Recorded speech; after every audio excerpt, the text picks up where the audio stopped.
ভিডিওতে আমি আলোচনা করব যে শীট মেটালের জন্য কি কি টুলস লাগে সেগুলো সম্পর্কে আলোচনা করব। তোমাদের জন্য অনুরোধ রইল, যারা পার্ট 1 ভিডিওটি দেখোনি তারা অবশ্যই পার্ট 1 ভিডিওটি দেখে নাও, তাহলে তোমাদের বুঝতে সুবিধা হবে। এরপর তোমরা পার্ট 2 ভিডিওটি দেখবে।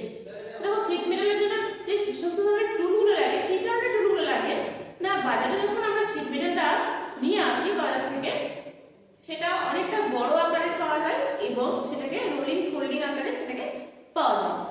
সেটা থেকে আমরা কেটে আমরা আমাদের প্রয়োজন অনুযায়ী আমরা যেরকম যা জিনিসপত্র তৈরি করব সেই অনুপাতে আমরা শীট মেটালটাকে আমাদের কিন্তু কাটতে হয়, তার জন্য মেজারিং করতে হয়, মার্কিং করতে হয়, এই সমস্ত পারপাসে আমাদের বিভিন্ন ধরনের টুল লাগে।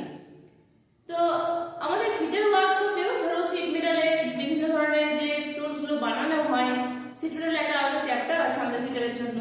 তো সেখানেও আমাদের কি হয় না, শীট মেটালটাকে আমাদের প্রথমে কি করতে হয় না, আমাদের মেজারমেন্ট করে কাটতে হয়, সেজন্য আমাদের মেজারিং টুল লাগে। এরপর ধরো সেটাকে যদি কাটবো তার জন্য কাটিং টুল লাগে, তারপর সেটাকে যেন মার্কিং করবো তার জন্য মার্কিং টুল লাগে, এবং তাতে শীট মেটালটাকে ধরো যে বেন্ড অবস্থায় আসে সেটাকে আমাকে সোজা করার জন্য স্ট্রিকিং টুল লাগবে, সেই জন্য আমার স্ট্রাইকিং টুল আমার ব্যবহার করা হয়। তো এগুলোই হচ্ছে আমার এই বিষয়ে ভিডিও, আজকের ভিডিওর আলোচনার বিষয়। দেখো, শীট মেটালের যে টুলগুলো আমার লাগে আমি সেগুলো এখানে লিখেছি এক এক করে। দেখো, আমি ফার্স্ট লিখেছি কি না, ক্লাসিফিকেশন অফ টুলস। মানে ক্লাসিফিকেশন অফ টুলস এর মধ্যে কি কি পড়ছে না, এক নম্বর হচ্ছে মেজারিং টুল, দুই নম্বর হচ্ছে মার্কিং টুলস, তিন নম্বর হলো কাটিং টুলস, আর চার নম্বর স্ট্রাইকিং টুলস। এই ধরনের টুলসগুলো আমার কিন্তু শীট মেটাল ওয়ার্কের জন্য প্রয়োজন হয়ে থাকে। তাহলে আমি স্টেপ বাই স্টেপ তোমাদের সঙ্গে এক একে আলোচনা করব। আমি ফার্স্ট আলোচনা করছি মেজারিং টুলস নিয়ে। তো measuring tools first number measuring tools হচ্ছে আমরা যেটা মেজার করতে আবার যেটা প্রথমেই কাজে লাগবে আমার, সেটা হচ্ছে আমার স্টিল রুল। স্টিল রুলের সাহায্যে আমাদের শীট মেটালটাকে আমাকে মাপ অনুযায়ী কাটতে হবে। তো স্টিল রুল, দেখো আমি এখানে স্টিল রুলের একটা ছবি দেখিয়েছি। তো স্টিল রুলের সাহায্যে আমরা মেজারমেন্ট করব শীটটাকে, এবং তারপরে মেজারমেন্ট দেওয়ার পর স্টিল রুলের থেকেও আমার যদি না কাজ হয় তাহলে আমার সেখানে লাগবে আর দু নম্বর মেজারিং টুল কি, স্টিল ট্যাপ। স্টিল ট্যাপটা আমার কাজে লাগবে। স্টিল ট্যাপটা একটা মেজারিং টুল শীট মেটালের। দেখো এখানে শীট মেটালের স্টিল ট্যাপের একটা ছবি দেওয়া আছে, দেখে নাও স্টিল ট্যাপ কোনটা হয়। তারপর দেখো এল স্কয়ার। এল স্কয়ারটা কি, এল স্কয়ারটার সাহায্যে আমরা কি করব, শীট মেটালটা আমার রাইট অ্যাঙ্গেলে হচ্ছে কিনা, আমরা সঠিক 90 ডিগ্রি অ্যাঙ্গেলে আমরা কাটতে পারছি কিনা, সেজন্য আমাদের এল স্কয়ারটা কাজে লাগানো হয়, বড় আকারে এল স্কয়ার। তো এই এল স্কয়ার দেখো এখানে একটা এল স্কয়ার ছবি দেওয়া আছে। এরপর হচ্ছে আমাদের ট্রাই স্কয়ার। তো ট্রাই স্কয়ারটা সেম এল স্কয়ার টাইপের জিনিস। আমরা ট্রাই স্কয়ার কি আমরা ফিটারের প্রত্যেকেই জানি। তো ট্রাই স্কয়ার নিয়ে আমাদের আলাদা ভিডিও আছে, এবং ট্রাই স্কয়ার প্রত্যেকেই জানা আছে ট্রাই স্কয়ারটা কি জিনিস। এটাকে 90 ডিগ্রি অ্যাঙ্গেলের জন্য অ্যাঙ্গেল করার জন্য ব্যবহার করা হয়। তো এই ট্রাই স্কয়ারটা আমাদের কিন্তু শীট মেটাল ওয়ার্কে কাজে লেগে থাকে। এবার আলোচনা করব মার্কিং টুল নিয়ে। দেখে নাও কি কি টাইপের মার্কিং টুল আমাদের শীট মেটাল ওয়ার্কে কাজে লাগে, লিখেছি বোর্ডে এক একে দেখে নাও। ফার্স্ট হচ্ছে আমার স্ক্রাইবার। তো স্ক্রাইবারের আমার কাজ কি, স্ক্রাইবারের সাহায্যে আমরা শীট মেটালে লাইন টানতে পারি। শীট মেটালে লাইন টানার জন্য আমাদের স্ক্রাইবারটা কাজে লাগে। তো এই যে দেখো স্ক্রাইবার, আমি একটা স্ক্রাইবার নিয়ে এসেছি।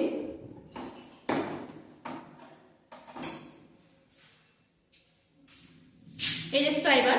তো এই স্ক্রাইবার বিভিন্ন টাইপের হয়ে থাকে। স্ক্রাইবার নিয়ে আমাদের আলাদা ভিডিও করা আছে, তোমরা চাইলে দেখে নিতে পারো, আমাদের চ্যানেলে আপলোড করা আছে। তো বিভিন্ন টাইপের যে স্ক্রাইবার হয় তোমরা সেখান থেকে দেখে নেবে।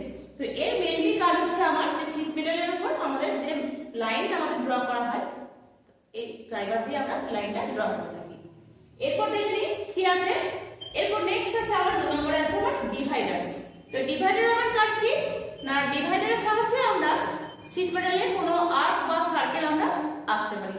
এই ডিভাইডারের সাহায্যে আমরা আপ টু 200 mm পর্যন্ত আমরা আর্ক বা সার্কেলটা আমরা ড্র করতে পারি। তো ডিভাইডার আমরা প্রত্যেকেই জানি, কারণ আমরা ফিগারে আছি। ডিভাইডার আমরা প্রত্যেকেই চেনা জিনিস। তো এই দেখো এটা হচ্ছে একটা ডিভাইডারের ছবি। তো ডিভাইডার বিভিন্ন টাইপের হয়, যেমন জয়েন্টের হয়, স্প্রিং জয়েন্ট হয়, ফার্ম জয়েন্ট হয়। তো এটা হচ্ছে আমার একটা স্প্রিং জয়েন্ট ডিভাইডার, ঠিক আছে। এরপর নেক্সট হচ্ছে আমার কম্পাস। তো কম্পাসও বিভিন্ন টাইপের হয়। কম্পাসের কাজ কি না, কম্পাসের সাহায্যে আমরা ওই ডিভাইডারের মতনই, ডিভাইডার যেমন আঁকা কি, কম্পাসের সাহায্যে আমাদের সেম কিন্তু কিন্তু ওই আর্ক সার্কেল আমরা কিন্তু আঁকতে পারি শীট মেটালের উপর। তো কম্পাসকে বিভিন্ন ভাগে ভাগ করা হয়, দেখে নিই কি কি ভাগে ভাগ করা হয়, দেখে নাও। তো কম্পাস ফার্স্ট হচ্ছে আমার অর্ডিনারি কম্পাস, এটাও সেম দেখতে তোমার ওই ডিভাইডারের মতনই দেখতে জিনিস একটা। আর এরপর হচ্ছে 2 নম্বর হচ্ছে স্প্রিং কম্পাস, না স্প্রিং কম্পাস স্প্রিং লাগানো থাকে সেটা, এটা হচ্ছে স্প্রিং কম্পাস। নেক্সট হচ্ছে আমার উইং কম্পাস। তো আমার কাছে একটা উইং কম্পাস আছে, দেখো এটা হচ্ছে আমার একটা উইং কম্পাসের ছবি। তো এর সাহায্যে আমরা কি করি না, আমরা একটা ডিভাইডার থেকেও একটা বড় সার্কেল আমরা কিন্তু শীট মেটালে আঁকতে পারি। আর কি নেক্সট হচ্ছে আমার বিম কম্পাস। তো বিম কম্পাসের কাজ কি না, বিম কম্পাসের কাজ হচ্ছে আমার শীট মেটালে বড় সার্কেল আঁকা, বড় সার্কেল আঁকতে, বিগ সার্কেল আঁকতে আমার কিন্তু বিম কম্পাসটা কাজে লাগে। একে আরেকটা নামে কিন্তু পরিচিত, এর নাম হচ্ছে ট্রামেল। এই ট্রামেল নামটা তোমরা শুনে থাকবে। তো আমি বিম কম্পাসের ছবি একটা দিয়েছি উপরে, তোমরা একটু দেখে নাও। নেক্সট হচ্ছে আমার শীট মেটালের জন্য আর যেটা কাজে লাগে সেটা হচ্ছে আমার পাঞ্চ। তো পাঞ্চ কি জিনিস আমরা প্রত্যেকেই জানি, প্রত্যেকেই জানা আছে আমাদের ক্রিকেটে যারা আছি। তো দেখে নাও এটা হচ্ছে একটা পাঞ্চের ছবি। তো পাঞ্চ বিভিন্ন টাইপের হয়, এই পাঞ্চের সাহায্যে কি করা হয় না শীট মেটালের উপর আমাকে মার্কিং পারপাসে শীট মেটালে কাজে লাগে। এবং শীট মেটালে কি কি পাঞ্চ লাগে আমি দেখে নিই। তো নাম্বার 1 পাঞ্চ লাগে আমার হচ্ছে ডট পাঞ্চ। তো ডট পাঞ্চ, তারপর লাগে আমার সেন্টার পাঞ্চ, নেক্সট লাগে আমার সলিড পাঞ্চ, তারপর লাগে আমার হলো পাঞ্চ এন্ড পিন পাঞ্চ। তো এই টাইপের আমার পাঞ্চগুলো কিন্তু আমার কাজে লাগে। তো ডট পাঞ্চ, সেন্টার পাঞ্চের সাহায্যে আমরা কি করি শীট মেটালে আমরা মার্কিং পয়েন্ট আগে আমরা পয়েন্ট করে থাকি। সলিড পাঞ্চের সাহায্যে আমরা দুটো শীট মেটালে যখন আমার রিবেটিং করা হয়, রিবেটিং করার প্রয়োজন থাকে তখন আমাদের সলিড পাঞ্চটা আমরা ব্যবহার করে থাকি। আর হলো পাঞ্চের সাহায্যে তাই আমরা শীট মেটালে যখন হোল করতে চাইবো তখন আমার শীট মেটালে হোল করার কাজে আমার হলো পাঞ্চটা কাজে লাগছে। এন্ড পিন পাঞ্চটাও তাই আমার রিবেটিং এর পারপাসে আমার শীট মেটালে কাজে লাগে। তো এই গেল আমার টোটাল মার্কিং টুলস। এরপর আমরা আসি শীট মেটালের কিছু কাটিং টুলস নিয়ে। দেখো মেজারিং করলাম আমরা, শীট মেটালকে মার্কিং করলাম, মেজারিং করলাম, এরপর আমাকে কাটতে হবে শীট মেটালটাকে। তো মেজারিং টুল বলার সময় আমি একটা জিনিস স্কিপ করে গেছি, তো আমি তোমাদের একটু দেখিয়ে দিই সেই জিনিসটা কি। সেটা হচ্ছে ওয়্যার গেজ। দেখো এটা হচ্ছে ওয়্যার গেজ। তো এই ওয়্যার গেজের সাহায্যে আমরা কি করি, এর সাহায্যে আমাদের দেখো ওয়্যার গেজে দেখো বিভিন্ন টাইপের দেখো শেপ দেওয়া আছে। এই শেপগুলো তো দেখো প্রত্যেকটার মাপ কিন্তু সমান নেই। তো এইগুলোর সাহায্যে আমার কি করা হয়, শীট মেটালের কতটা থিকনেস আছে শীট মেটাল, সেই থিকনেসটাকে আমাদের এই ওয়্যার গেজের সাহায্যে আমার চেক করা হয়। আমি এই জিনিসটা স্কিপ করে গেছিলাম, তোমাদের দেখিয়ে দিলাম। তো নেক্সট আমি আলোচনা করছি কাটিং টুলস নিয়ে। তো কি কি টাইপের কাটিং টুলস লাগে আমার, কাটিং টুলস এর মধ্যে আমার ফার্স্ট করে আমার স্নিপ। স্নিপ কি কি টাইপের হয়, স্নিপের আমার প্রকারভেদ আছে। কি কি টাইপের হয়, এক হয় স্ট্রেট স্নিপ, 2 নম্বর হয় আমার বেন্ড স্নিপ।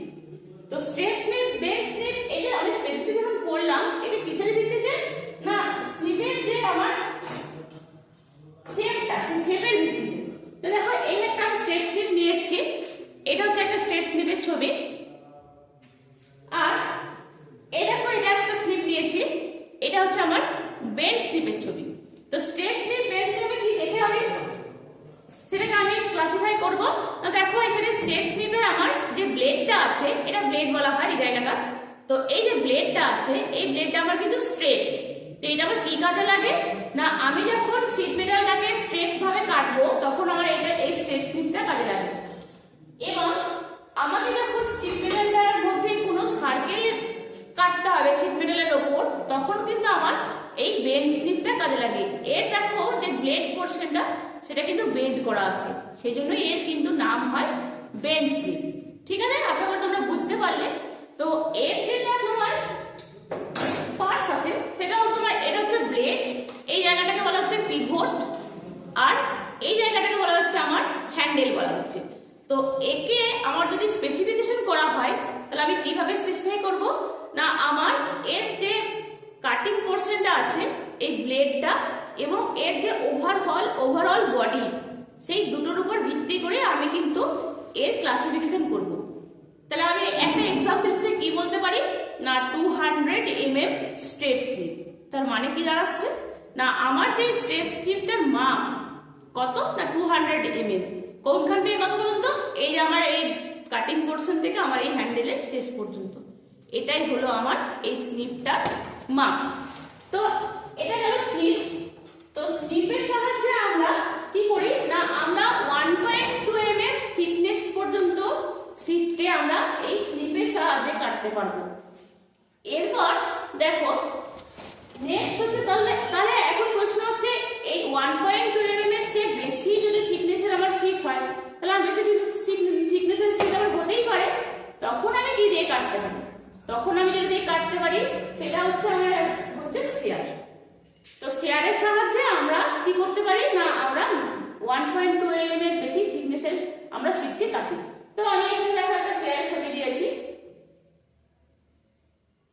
দেখে নাও প্রত্যেকে এই শেয়ারের দুটো প্লেট থাকে, একটা আপার প্লেট এন্ড একটা লোয়ার প্লেট। এর সাহায্যে আমরা কিন্তু শীট মেটালটাকে আমরা কেটে থাকি। তো এই গেল আমার শীট মেটালের কাটিং টুলস। এরপর আমি আলোচনা করব শীট মেটালের কিছু স্ট্রাইকিং টুল নিয়ে। তো ভিডিওটা একটু লেন্দি হচ্ছে, তোমরা কিন্তু ধৈর্য ধরে ভিডিওটি দেখো, তোমাদের কিন্তু উপকার লাগবে, কাজে লাগবে। তো দেখো আমি আলোচনা করি স্ট্রাইকিং টুল।